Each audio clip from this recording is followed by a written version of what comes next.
What is up, guys? By here. I know a lot of people are summoning for Shenhe in 2.4 in Genshin Impact, so I want to make this video real quick showing you guys how you guys can unlock this new world boss in Enkonomiya, so you guys can go and farm her materials and make her nice and strong real fast. So without further ado, let's get on with the video.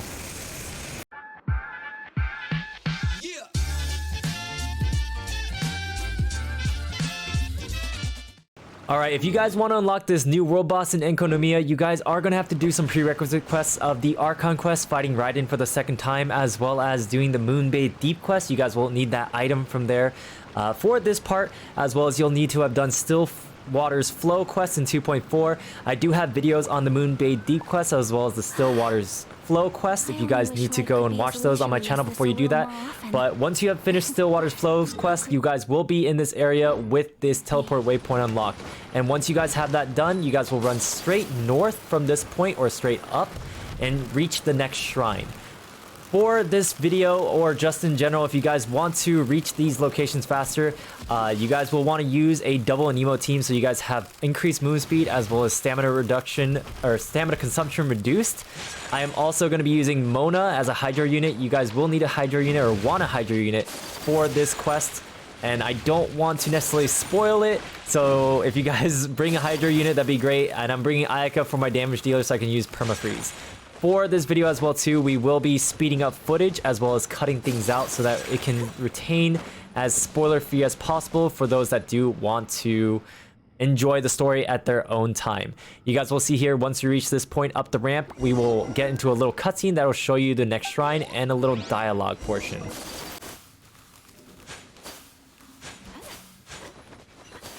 Once you reach this next teleport waypoint, it's going to go show you this big old door, and you're going to have to activate the big door.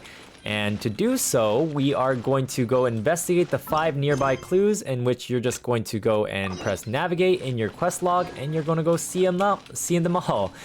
And you can just go to each of the locations. Make sure you grab that teleport waypoint so that you can teleport right back, so you don't have to backtrack, walk around. This first one will be up top over here, next to the wall. Then you're just going to run down to the next one. Tap the wall, and I recommend you teleport back so you don't have to walk all the way back over there. And just jump on down over here. You could always start from the other end from high and then go walk down towards the middle, or go all the way down as well too to the right side, or the other two ones we grabbed.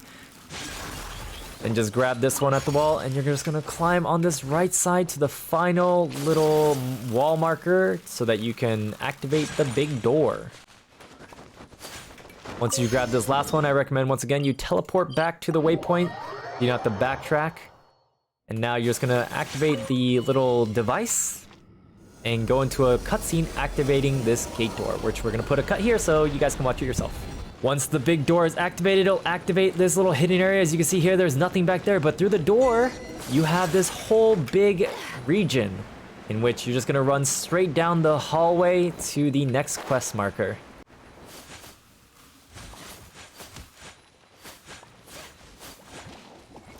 Once you get to the quest marker, you're just gonna go to the next door area. And here is why you need to do Moonbathed Deep.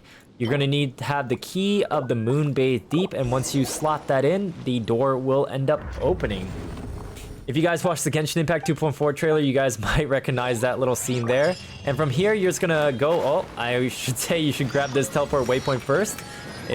Make sure you guys don't forget that, just in case, so you don't have to backtrack. Then you're going to go and fly all the way down to this bridge here in front.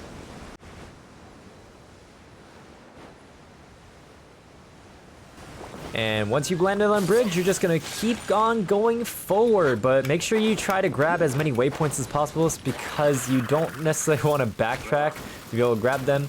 But without having vision of the map, it might be hard to find them. Don't worry about missing them though, because it's not really too important, and you will have access to the map in a little bit while. There are some other waypoints along the way, but I'm not going to go grab them because they're not going to be necessary for this showcase. If you guys do want to grab them later, I will show them at the very end of the video. And also on the map, you will see these little diamonds, which are the key sigils. You do want them, but you don't have to pick them up for this video. But if you want to grab them while you're going to unlock the new boss, go ahead. But I recommend you use the official MiHoYo map so that you guys can mark which sigils you guys have grabbed and which ones you guys have skipped as well too. I'm gonna grab this teleport waypoint before we move on. And here I'm just gonna go climb this wall rather than walk around. You do either or. Okay, never mind. I'm gonna die. I'm just gonna do a little cheese with Kazuha. And then from here, you're going to have this little fight. Probably should have revived my Aka there. And once you've unlocked this or killed all enemies, you're gonna smack this thing, and it's gonna activate the door to fall down.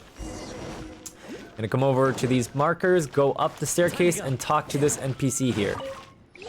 Once you finish that extremely long dialogue, you're just gonna hit the investigate button, and it'll activate the rest of the map so you can see the whole thing. And you're gonna walk right on out. Time to go. I'm gonna recommend that you guys end up kind of climbing this wall here and going on up. Just so you can save some time, because we are gonna wanna grab that waypoint at the very top. You can see on the map, it's gonna be right at the top of this and on the other end near a cliff. But we're just gonna climb this just so we can get a little bit of a boost getting over there. But we will have to wait for our stamina to come up for a little bit. And you can see the waypoint is right there. We're gonna aim for this point here. If you guys don't have Kazuha, you guys could technically wait for more of your stamina to come up, but otherwise, remember also that adult males do jump climb the highest if you guys need to do that as well too. And we're gonna grab this waypoint, and then we're just gonna go head straight north to where the quest marker is at.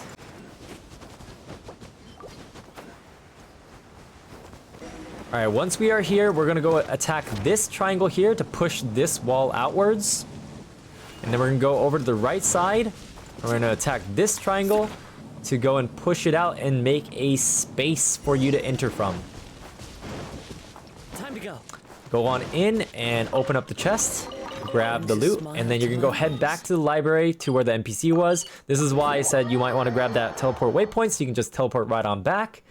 And then you're just gonna go and drop on down to the library. Once you're at your entrance, head on in, go up the stairs, talk to the NPC, and go to the next part of the quest. Once you're done with that dialogue, you're gonna go head over to this right side area. So you're just gonna make your way on out through the library. Time to go. And you're gonna go left and head down the road.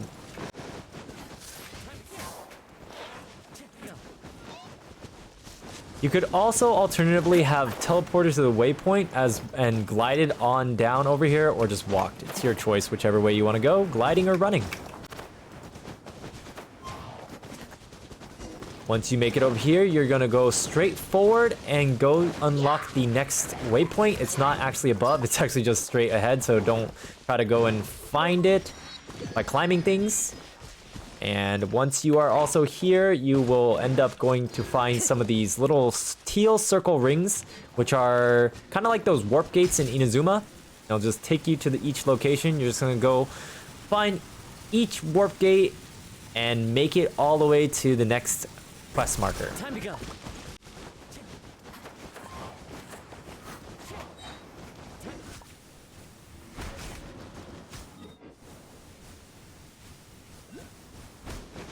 All right, before we continue on, we're just gonna grab this waypoint once again, and then we're gonna move on down over to the broken bridge.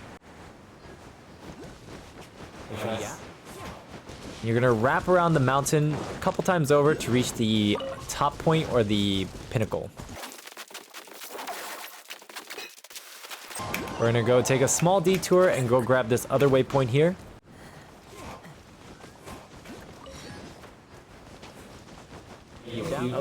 And as you can see at the end of this bridge, or the next bridge, you will see the NPC ready to talk for the next part of the quest. Once the dialogue and cutscenes are all finished, you're gonna go move on up to the left to grab this waypoint. before you go on to the next marker.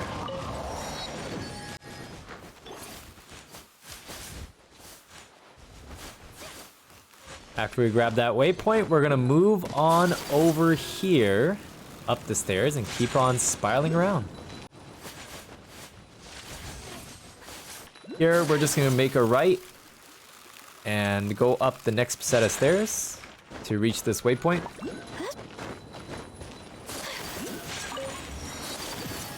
And now we're at this little hub area where technically this is where the boss is at. We just need to be able to unlock it. And we're gonna climb up these broken stairs. Oops. Climb up the broken stairs. And we're gonna see the Enjo NPC again, and we're gonna talk to him.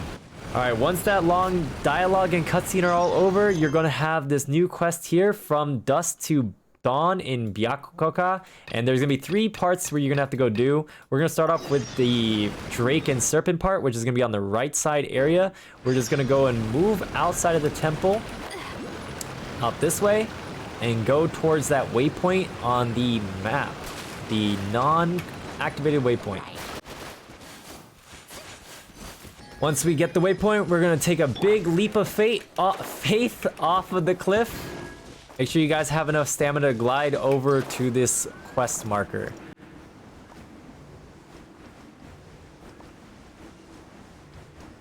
Now before we go to the quest marker, we're actually gonna go fly over to the waypoint so we can go grab that waypoint so we don't have to backtrack over here. And once we grab that waypoint, we're gonna go move straight on down to the quest marker, which is gonna be straight below. So you're just gonna do a series of jumps and dives.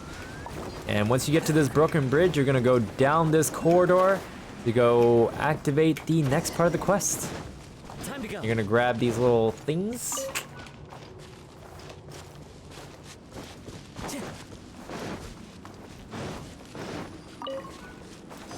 And the last one will be right up here, in which you'll have this fight that you're gonna do real quick as well too. So we're gonna fight these little small Vishaps.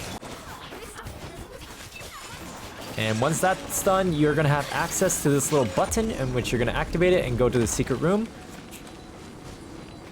And over here, you're gonna turn this switch, and that switch there is gonna essentially turn this new region into day and night, and that's gonna activate different mechanics. And once we have that activated, we can go over to this little triangle, smack it, and we're gonna switch that door. And what we're also gonna do is we're gonna flip the switch on this wall.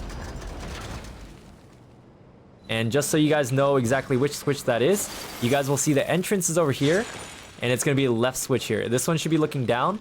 And the reason for that is because you're gonna hit this little triangle one more time. It's gonna flip the wall again, and you're gonna hit it one more time again. And then now you're gonna flip both of these switches. You want essentially this wall with the blue rocks on the bottom to be over here. You're gonna flip this switch, and you guys will see exactly why that is the case. Once you flip this wall 2 times over, as well as move those gates around, you're gonna have a clear, open path to go straight up the stairs to reach the next quest marker. You're gonna go investigate the secret room over here and get into another fight against some bigger Geo-Vishaps, or not, Rift Hounds. Sorry, I don't know why I called those guys Geo-Vishaps earlier. Rift Hounds! Our favorite enemy in Genshin Impact. Totally not a broken enemy that MiHoYo doesn't want to bother fixing with hitboxes and teleporting and nonsense. Woo! Once those guys are all dead, you are just gonna go open up this box and move on to the next quest. So we're gonna press J or go to your quest log and go to the heart of Ouroboros, which is gonna be down on the south side. So we're just gonna teleport over here to this one. And then we're gonna go fly straight on over there. We're just gonna climb these walls or these pillars so we can take a little minor shortcut up to the top. We're gonna go grab this waypoint first as well too. Not necessary, it doesn't matter if you grab the waypoint first or later. But once we grab those, there's going to be a little night light or whatever, day-night mechanism here, and you need to turn this into nighttime.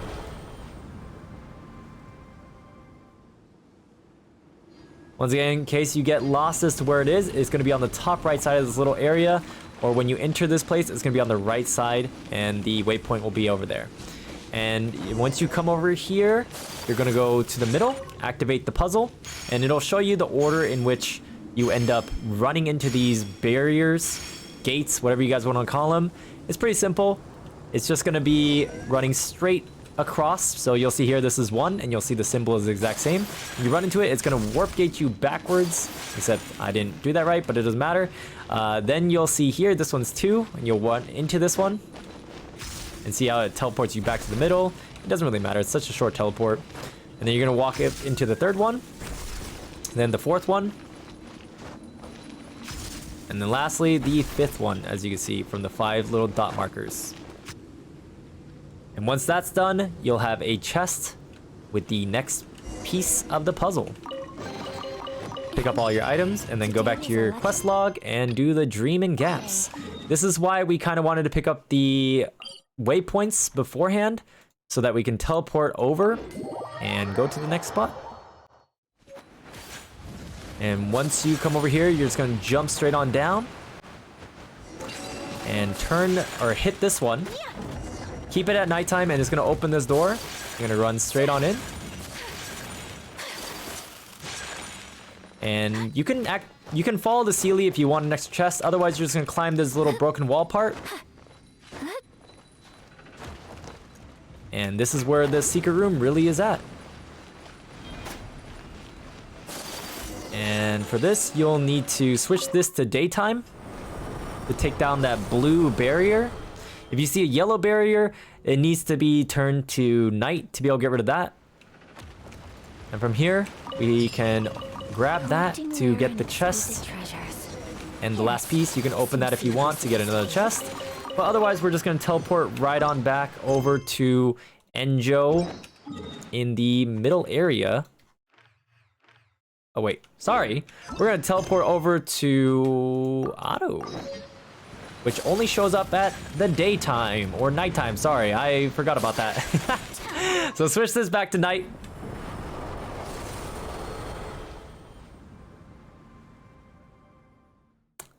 Because the ghosts only show up at night. Right, guys? And then teleport back to the middle. And then run all the way back up to the top area with the broken staircase and all. Just kidding. We're just going to go straight over to this guy because I forgot you're just going to open the bottom area. The peg. Alright. Now submit all the fragments. Give them. Then now, you'll go through a little cutscene dialogue. Alright, once you finish that long dialogue as well too, you're gonna hit start on this and it's gonna elevate you all the way down to the bottom. If you wanna take a minor shortcut, you could always jump off and then plunge near the bottom so you take no plunge damage. And walk towards the center. And then the next part of the quest will start, where you fight 3 bishops. Alright, now just get into a brawl with these 3 dudes. There's not much to be said about them, other than that they're just 3 little monsters. This is not like a boss fight or anything, so don't stress about it, just kill them off. And once that fight is done, you'll enter a cutscene where there's gonna be something special happening, and I'm gonna cut here so I don't spoil. Alright, you're gonna proceed to go and kill this pyro lector thingamabobber. This is kind of why you want to bring that hydro unit so that you can get rid of this guy's shield. At the very least, don't bring a full team of pyro units. Cough, cough. And even if you did somehow mess up your team and you need to change your team, you guys can always teleport out and drop right back in to be able to fight this guy. Once the dialogue is all finished, you're going to go pick up this little item from the dead bishop. You're going to return to Sangonomiya Shrine. You go and talk to Suyoko again, so you're gonna go onto your map, bottom right, go to Inazuma, and then go to the shrine, teleport. Talk to Suyoko, and once that is all done, you can go to Enkanomiya, and you'll see here you have unlocked the Bathysmal Vishap Herd. And all you have to do is teleport over here and go right back to where you were at previously at the elevator hole nonsense to go and fight the new world boss. You can always make a portable waypoint down at the boss. Actually, maybe not the boss, because you'll enter the fight. Right over here if you don't want to take that short little walk. And once again, you're just going to drop on down and plunge near the bottom so you don't take any fall damage. And there you guys go. There is the new world boss here. If you guys want some tips, just know that these guys do have some kind of scheduled move list where they'll end up going over to this side and doing a tag team attack to shoot you a bunch of times. As you see here, you guys can just kind of move around off of them. And these walls here are also destructible, where you will just break it down when they are on top of the wall to go and make them fall down and kind of be on its back, kind of like a normal Bishop would be, as you guys see here. Another tip also is that when one of them loses all their HP, they will go in the water and start attacking you as an invulnerable unit. The boss fight only ends once both of them are dead. So try to kill them at the exact same time, but it really doesn't matter if you kill one early or not, because it's not like a Kairagi type of situation where they'll end up healing if the one side dies before the other one. So best of luck, have fun killing all these monsters. Hopefully this guide was helpful to you guys. Make sure you guys subscribe for more Genshin Impact content, as well as other gacha and video game content. Make sure you guys leave a like and comment down below what you guys think about this quest. If you guys thought it was fun running around everywhere, as well as the lore behind the quest. Make sure you guys follow me on Twitch at twitch.tv/KionPie to get all this information for Genshin Impact early and fast, as well as account reviews and Abyss help. Make sure you guys join our Discord to be part of our Genshin Impact and gacha community. And follow me on TikTok, Twitter, and Instagram for more content. Thanks again for watching. I'll catch you guys next time. Peace.